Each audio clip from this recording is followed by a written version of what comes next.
тамошобинани азиз, имрӯз ман Рухшонаҷон аз командаи худам барои шумо шинос мекунам. Рухшонаҷон соҳиби 4 фарзанданд, зани хонашин, блогер нестанд. Ана серебряни директори компанияи Faberlic-анд ва оҳои зибо Рухшона барои шумо чӣ гуна бе блогерӣ пеш рафтана бо якчанд суханҳош мефаҳмонад.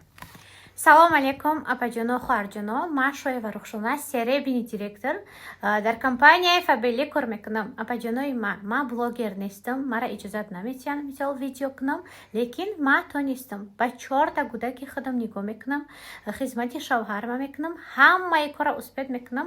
Бо дар компанияи Faberlic дар муддати 21 рӯз 7000 сомон маош мегирам ва дар командаи ман беҳад духтаракое ҳастанд ки директор, старший директор шудагиянд.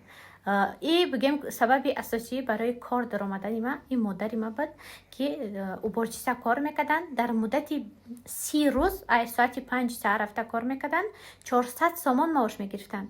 Айни ҳол дар компанияи Faberlic ман регистратсия кардам, ҳати ман кор мекунанд, 4000 сомон маош мегиранд. Беҳтарин корай занҳои азиз, апаҷонои ман, нависен ҳамроҳ якҷоя қатима кор мекунем, ҳамаи кора ба нозикиёш дар шумо мефаҳмонам. номерои ватсапи Рухшонаро дар рӯи экран мемонам. кадомед мехоҳед бе блогерӣ пеш рафтан, Рухшонаҷон да нависен, ҳамаша мефаҳмонатона. боқӣ сарбаланду хонаобод бошед.